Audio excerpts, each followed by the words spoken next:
Coat कितने हैं 5, taken 3 at a time. इन 5 वेस्ट कोट में से 3 ही तो एक साथ लेंगे बिकॉज मैन कितने अवेलेबल है 3, तो हम बोल सकते हैं इसको अरेंजमेंट ऑफ 5 डिफरेंट, WC का मतलब waistcoat taken 3 at a time. क्या जॉब कंप्लीट हुई? नो, अभी कैप भी तो पहनेगा। तो 6 कैप्स को अरेंज करना है हमें। हाँ, 6 कैप में से हमको 3 कैप एट अ टाइम लेके उसको अरेंज करना है। ठीक है, तो 6p3 मतलब arrangement of 6 different caps taken 3 at a time. अब देखिए आंसर में हम इन तीनों को ऐड करें या मल्टीप्लाई करें? ऐसा तो है नहीं कि वो कोट पहनता है या तो वेस्ट कोट पहनता है या तो कैप लगाता है। नो, और तो नहीं आ रहा है, एंड आ रहा है। कोट भी पहनता है as well as waistcoat भी पहनता है एज वेल एज कैप भी लगाता है। तो एज वेल एज के लिए हम क्या करेंगे इसको इनटू। तो जो फाइनल आंसर होगा वो क्या होगा 4p3 into 5p3 into 6p3।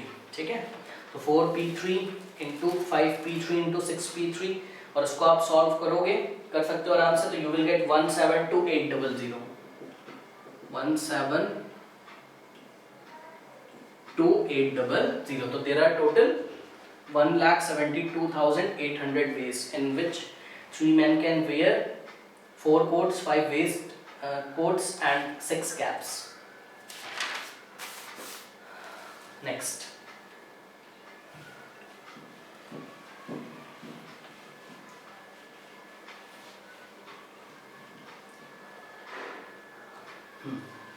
देखिए नेक्स्ट क्वेश्चन सर नंबर 7 क्या बोला जा रहा है, how many different signals can be given using any number of flags. जरा यहाँ पे शब्दों पे ध्यान दीजिए, बोला जा रहा है using any number of flags from 5 flags of different colour. ठीक है, आपके पास 5 फ्लैग्स अवेलेबल हैं। ठीक है, तो flag F1, flag F2, flag F3, flag number F4 और फ्लैग नंबर F5। मतलब आप ना सिग्नल जब दोगे तो using any number of flags, कितने भी फ्लैग्स आप ले सकते हो। तो कम से कम कितना फ्लैग ले सकते हो? एक, है ना भाई, एक फ्लैग आप दिखा दो, सिग्नल दे दो। ये देखिए, first flag, second flag, third flag, fourth flag, fifth flag. Fifth 5 flag में से आप या तो एक फ्लैग निकाल के सिग्नल दे दो। ठीक है, तो जो आप कर रहे हो वही मैं यहां पे लिख रहा हूं। तो आपने पहले क्या किया, 5 फ्लैग में से 1 फ्लैग को अरेंज करने, 5 डिस्टिंक्ट फ्लैग हैं, उनमें से taken 1 eight a time arrange करने के कितने तरीके हैं? 5p1। ठीक है, और आप क्या करोगे, 5 फ्लैग्स में से आप taken 2 eight a time, 2 flag ले लो, लेट अस से ये रेड वाला और ये ब्लू वाला। ये फ्लैग आपने ऐसा निकाला और इससे सिग्नल दिया। ठीक है, तो क्या हो जाएगा, अरेंजमेंट ऑफ, तो 5 में से आप 2 भी ले सकते हो इसलिए, और arrangement of 5 distinct flags taken 2 eight a time. और आप क्या कर सकते हो, इन 5 फ्लैग्स में से आप टेकन 3 एट अ टाइम, या तो ये 3 वाले होंगे या तो ये 3 होंगे, कोई भी 3 लेके आप उनको सिग्नल दे सकते हो। ठीक है, तो आप क्या देखते हो,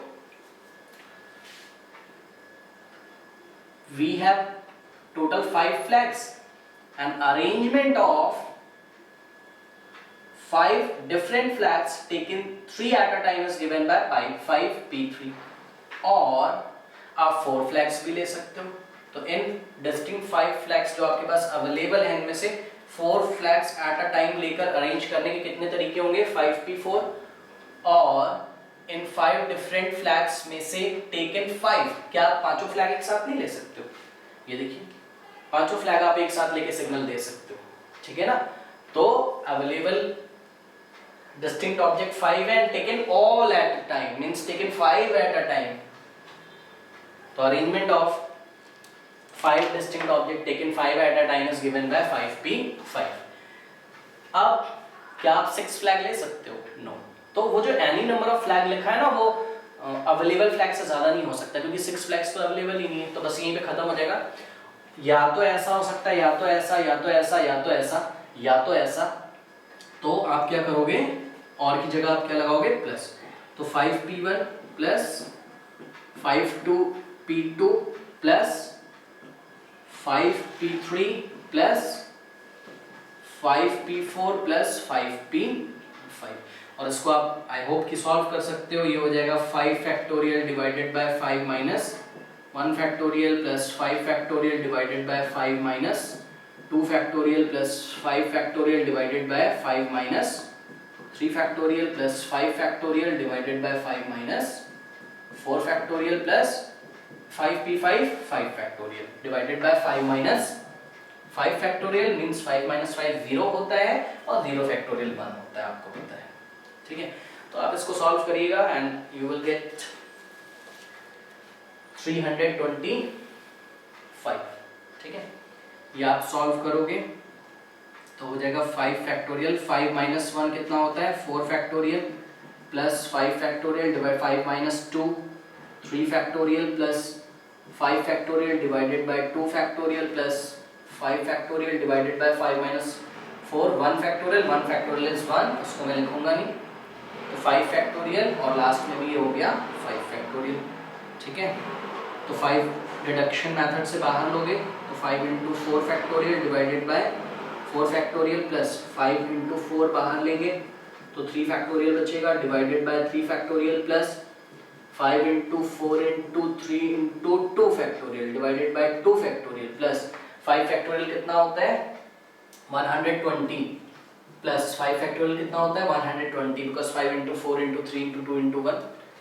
2 फैक्टोरियल कैंसिल हो गया, 3 फैक्टोरियल कैंसिल हो गया, 4 फैक्टोरियल कैंसिल हो गया।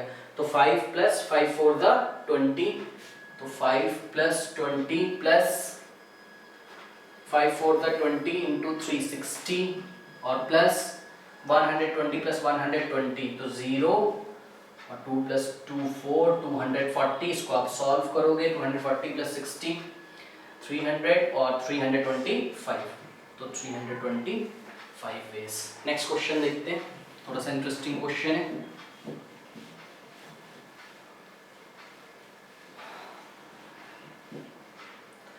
नेक्स्ट क्वेश्चन में देखिए क्या बोला जा रहा है।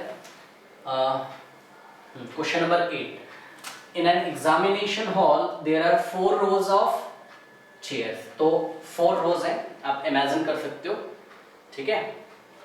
ये ऐसे आप एग्जामिनेशन हॉल में खड़े हो गए और आपके सामने सपोज आप टीचर हो और आपके सामने 4 रोज लगी हुई है। ये फर्स्ट रो है, ये सेकंड रो है, ये थर्ड रो है और यहाँ पे ऐसे एक फोर्थ रो है, ठीक है।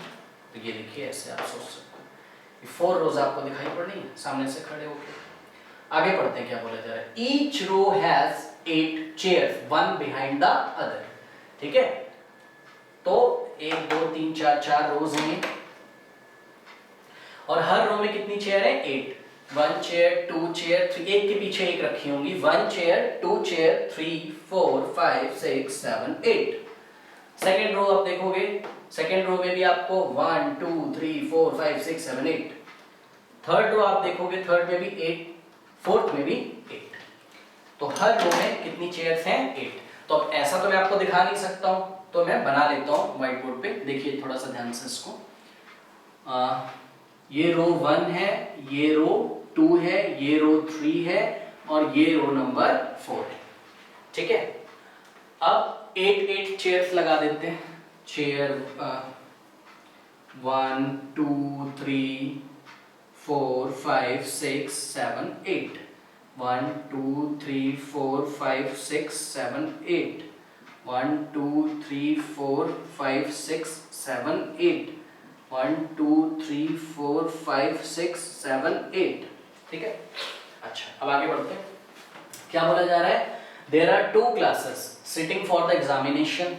2 क्लासेस बैठ रही हैं, लेट अस से 11th A सेक्शन A और 11th सेक्शन B। ये 2 क्लासेस के बच्चे एग्जाम देंगे, सेक्शन A और सेक्शन B के। सपोज मैथ्स का एग्जाम है या फिजिक्स का है। Classes sitting for the examination with 16 student in each class. मतलब सेक्शन A में कितने बच्चे हैं? 16। और सेक्शन B में भी कितने बच्चे हैं? 16 स्टूडेंट इसमें भी हैं और 16 स्टूडेंट इसमें भी हैं। ठीक है, सेक्शन A सेक्शन B। अब आगे देखिए, और आपको भी पता होगा कभी भी जैसे 2 रो हैं तो ऐसे तो बच्चे बैठाते नहीं है। जैसे कि मान लीजिए ये 2 रो ले ली मैंने, 8 चेयर्स ऐसे पड़ी, 8 चेयर इसमें पड़ी, तो एडजस्ट ये ऐसे बना लेता हूं। देखिए एडजेसेंट 2, मतलब इधर 11th A का बच्चा बैठा हो और इधर भी 11th A का बच्चा बैठा हो, ऐसा तो नहीं है। कैसे बैठाते हैं? 11th A का बच्चा यहाँ बैठा होगा तो उसके पीछे 11th A आ सकता है, उसके पीछे 11th A आ सकता है, उसके पीछे 11th A आ सकता है। बट एडजेसेंट में यहाँ पे 11th A है तो यहाँ पे 11th B होगा, और यहाँ पे फिर से 11th A का बच्चा होगा और फिर से 11th B का बच्चा होगा। ठीक है, तो वही क्वेश्चन में बोला जा रहा है, इट इज डिजायर्ड दैट, ये जरूरत है हमें कि in each row all students belongs to the same class.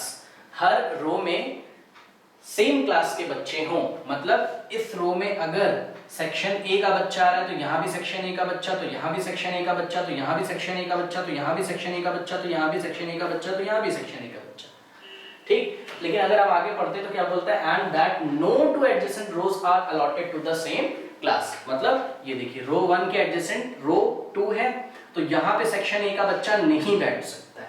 यहाँ पे कौन बैठेगा? सेक्शन B का बच्चा बैठेगा।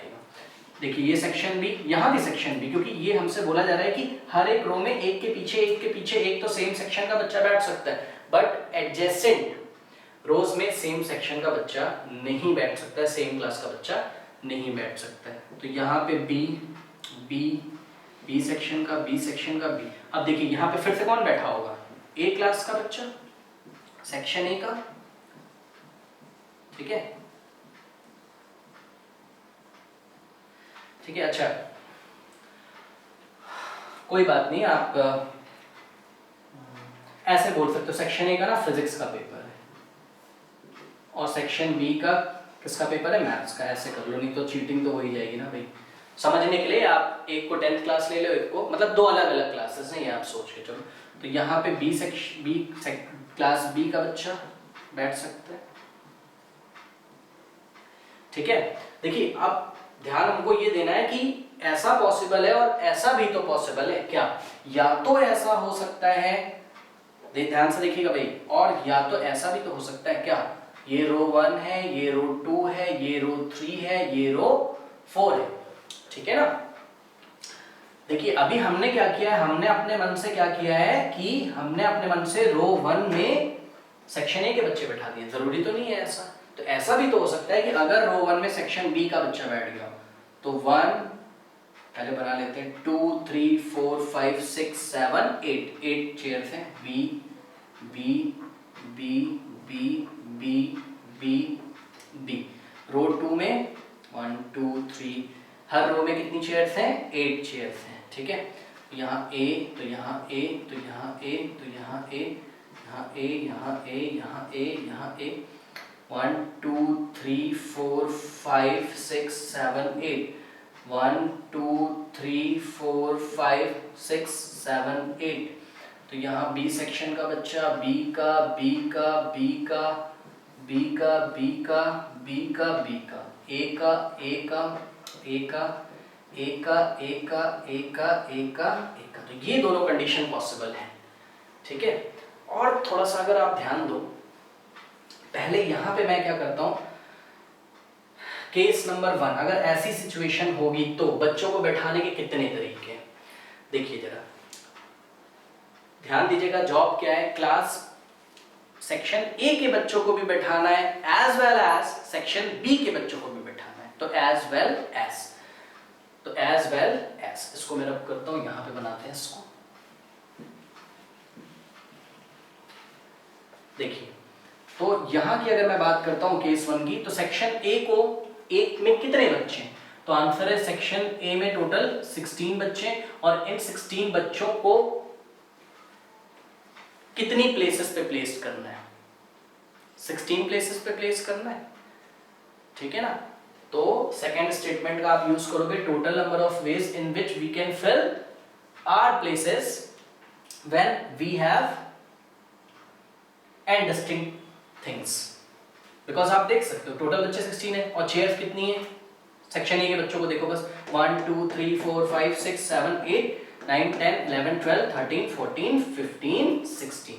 तो 16 बच्चों को 16 प्लेसेस पे बिठाने के कितने तरीके हैं, 16 फैक्टोरियल आप बोल दो या आप बोल दो 16p16, बात सेम है।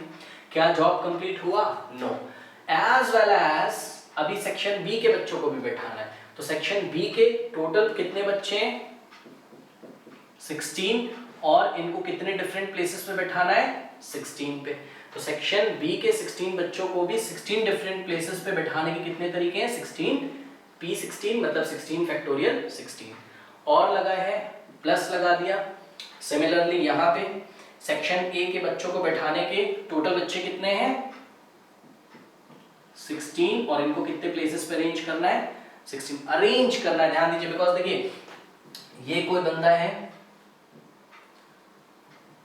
और ये कोई बंदा है, इन दोनों को भी तो आपस में अरेंज किया जा सकता है ना। कोई यहां बैठा है, कोई यहां बैठा है, इन दोनों को भी आपस में अरेंज किया जा सकता है, ठीक है। तो 16 पर्संस को 16 प्लेसेस पे 16 फैक्टोरियल तरीके से अरेंज किया जा सकता है, ठीक है।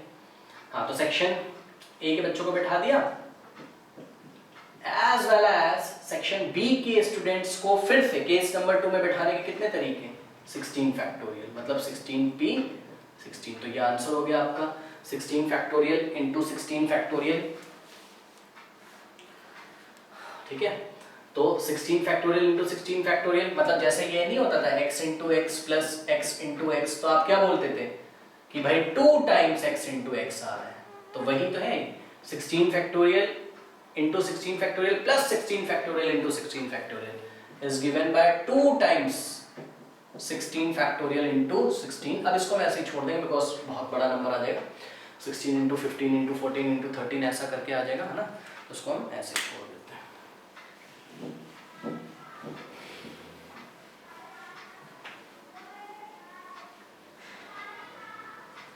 तो इस तरीके से करते हैं, आप थोड़ा सा सिचुएशन को थिंक करो अपने माइंड में, आराम से हो जाएगा क्वेश्चन। नेक्स्ट क्वेश्चन लेते हैं, देखिए 9th क्वेश्चन क्या बोला जा रहा है, how many numbers lying between 100 and 1000 can be formed with the digits 1 2 3 4 5 if repetition of the digit is not allowed, ठीक है ना। तो repetition of the digit is not allowed, और आपको पता है देखिए 100 और 1000 के बीच में अगर आपको नंबर फॉर्म करना है तो वो 3 डिजिट का नंबर होगा, 3 डिजिट का नंबर होगा। तो कितनी प्लेसेस बनाओगे आप, 1 2 3, और नंबर्स अवेलेबल कितने टोटल, 1 2 3 4 5, टोटल अवेलेबल नंबर कितने, टोटल 5, टोटल 5 नंबर्स हैं, जिसको मैं ऐसे भी बोल सकता हूं कि मेरे पास टोटल 5 डिस्टिंक्ट ऑब्जेक्ट्स हैं। 1 एक अलग ऑब्जेक्ट जैसा काम कर रहा है, 2 एक अलग ऑब्जेक्ट जैसा काम कर रहा है, 3 एक अलग ऑब्जेक्ट जैसा काम कर रहा है, 4 एक अलग ऑब्जेक्ट जैसा काम कर रहा है, 5 एक अलग ऑब्जेक्ट जैसा काम कर रहा है। तो इन तीनों में से आप 3 नंबर एक साथ लोगे, ठीक है ना, कोई भी ले लो, लेट अस से 2 ले लिया, 3 ले लिया और 5 ले लिया, 2 3 और 5 ले लिया, तो नंबर आपके पास बन गया 2 3 5। ये एक 3 डिजिट का नंबर है जो कि 100 और 1000 के बीच में आता है। और एक बहुत अच्छी बात है इस क्वेश्चन में कि इस क्वेश्चन में ना जो अवेलेबल डिजिट्स आपको दी हुई हैं 1 2 3 4 5, उसमें आपको 0 नहीं गिवन है, ठीक है ना। तो 0 को हमको ध्यान नहीं रखना, मतलब 0 को नहीं हैंडल करना, तो कोई प्रॉब्लम ही नहीं है हमको। तो क्या हो गया, total number is equals to arrangement of these 5 distinct number, है ना, arrangement of total number of 3 digit numbers between 100 and 1000 is given by number of arrangement of 5 distinct digits, और वो 5 distinct digits कौन है? 1 2 3 4 5 taken 3 at a time, because we have to form 3 digit number, taken 3 at a time. तो it is given by 5p3, या आप ये भी बोल सकते थे कि total number of ways in which we can fill 3 places when we have total 5 distinct objects, and these objects are 1 2 3 4 5. ठीक है, तो 5p3 means 5 factorial divided by 5 minus 3 factorial, तो 5 into 4 into 3 into 2 into 1 divided by 5 minus 3 कितना होता है? 2 factorial, और 2 factorial 2 into 1 होता है, ये कैंसिल हो जाएगा, 5 4 20 into 3 60. ठीक है ना?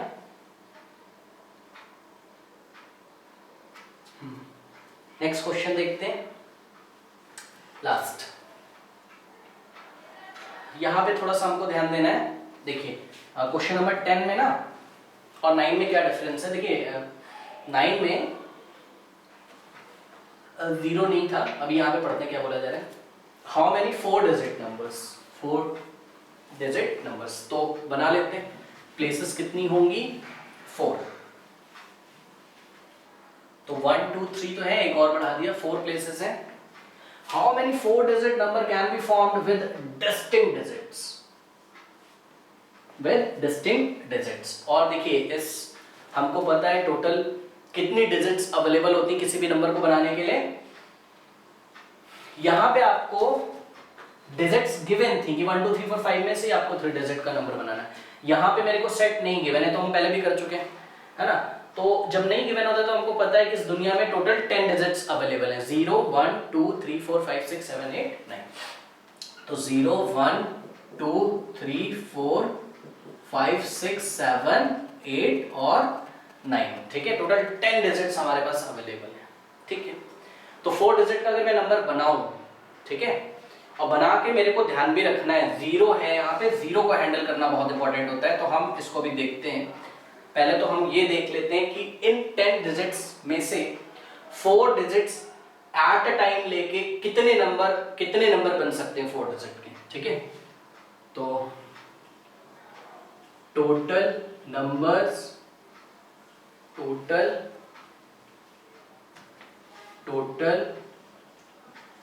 4 डिजिट numbers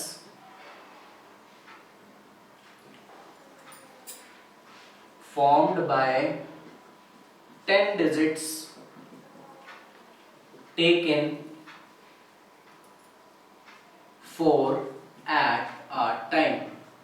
देखिए बिकॉज इसमें से आपको 4 नंबर कोई सिलेक्ट करने होंगे ना, लेट अस से 3 6 7 9, तो 3 6 7 9, ये देखिए 4 डिजिट का एक नंबर बना। तो वो कैसा बिहेव कर रहा है, या तो ये वाला डेफिनेशन लगा दो, या तो ये कोई, या तो सपोज मैं पहले लगाता तो मैं क्या बोलूंगा, we have 10 distinct objects which are this and this and taken 4 at a time। तो this is behaving like arrangement of 10 distinct object taken 4 at a time, ठीक है। तो ये हो गया 10p4। या तो आप बोलोगे कि we have total n distinct objects, means we have total 10 distinct objects and we are interested to fill the 4 places because we want to form the 4 digit number, ठीक है ना। तो हमारे पास टोटल 10 डिस्टिंक्ट ऑब्जेक्ट है और हम उनसे 4 places को फिल करना चाहते हैं। तो उसके भी तरीके कितने होते हैं, NPR, मतलब 10PR, कुछ भी बोल दो। बट यहां पे देखिए एक प्रॉब्लम होगी, क्या ये आंसर है हमारा फाइनल? नो, ये हमारा फाइनल आंसर नहीं है, क्योंकि अभी तो मैंने ऐसा ले लिया 3 6 7 9। आप अगर ध्यान दोगे तो this is the ones place, this is tens, this is thousands, sorry, ones, tens, 100 and this is 1000। तो 1000 प्लेस पे अगर गलती से 0 आ गया होगा तो उसका क्या? बिकॉज ये जो आपने बनाया है इसमें कोई ऐसी पॉसिबिलिटी भी तो पॉसिबल है क्या कि अगर मैंने गलती से इन 10 डिजिट्स में से 0 भी लिया होगा और वो 0 1000 प्लेस पे चला गया होगा, तो एक नंबर मैंने ये सिलेक्ट किया, फिर मैंने ये किया, फिर मैंने ये किया, फिर मैंने ये किया, तो नंबर बना मेरा 0469। बट मैथमेटिक्स में ये 4 डिजिट का नंबर तो है नहीं। ये लॉक में अलाउ है, जो लॉक वाले क्वेश्चंस हम करते थे, लॉक कोड खोलना, तो ये लॉक कोड तो बन सकता है, बट ये 4 डिजिट का नंबर नहीं, ये तो 3 डिजिट का नंबर है। मतलब ये जो आपने काउंटिंग की है इसमें कुछ छुपा हुआ है। क्या छुपा हुआ है? इसमें 3 डिजिट्स के नंबर भी छुपे हुए। 3 digits number are hidden here. और ऐसा कब हुआ होगा? तो आंसर है ऐसा तब हुआ होगा जब 0 को आप कहां फिक्स कर देते हो? 1000 प्लेस पे। तो हम आगे यहां पे लिखते हैं बाय फिक्सिंग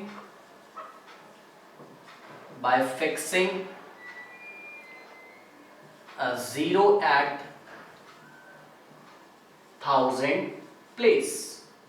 तो क्या करूं मैं? ये तो 4 डिजिट को भी अपने अंडर में लिया हुआ है और 3 डिजिट को भी, तो मैं इनमें से 3 डिजिट वाले हटा दूं, तो 3 डिजिट वाले पहले तो मैं बना लूं। और 3 डिजिट का अब नंबर बनाने का स्टाइल देखिए क्या है कि दिखने में तो उसमें 4 डिजिट आ रहे होंगे, लेकिन होंगे कैसे 3 डिजिट के नंबर? तो 3 डिजिट नंबर, इसमें एक कंडीशन है जो कि क्वेश्चन में नहीं है, वो आपको खुद सोचनी है, और वो कंडीशन क्या है? Bye fixing 0 at 1000 place. तो बना लो आप 1 2 3 4। तो देखो 0 यहां पे फिक्स कर दिया, तो 1000 प्लेस को फिल करने का there is only one way ना, कि आपने 0 ही यहां फिल करना, और तो आप कुछ फिल ही नहीं कर सकते, क्योंकि अगर आप कुछ और फिल कर दोगे यहां पे तो वो 4 डिजिट का नंबर बन जाएगा। तो 0 को यहां पे फिल कर दिया, क्या जॉब कंप्लीट हुआ? नो। तो फंडामेंटल प्रिंसिपल ऑफ काउंटिंग लगाएंगे।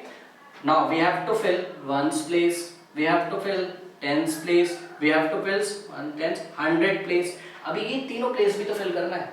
तो 1000 प्लेस को फिल करने का there is only one way, as well as we have to fill remaining 3 places।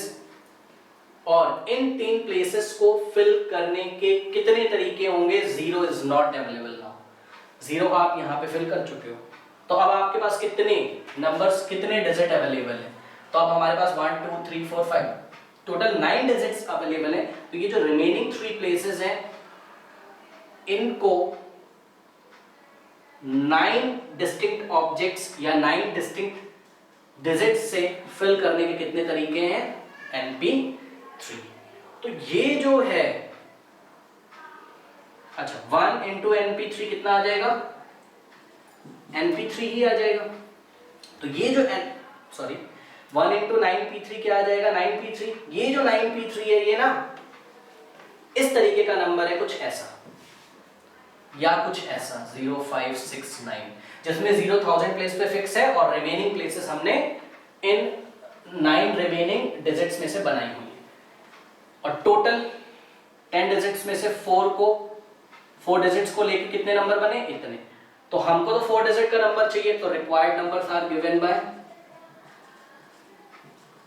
क्या करोगे? इस टोटल में से इसको क्या कर दोगे आप? सब्ट्रैक्ट कर दोगे। तो 10P4 minus 9P3 is the answer. ठीक है, और इसको आप सॉल्व करेंगे तो आप कर सकते हो, कोई बहुत बड़ी बात नहीं है, हम लोग पहले भी कर चुके हैं।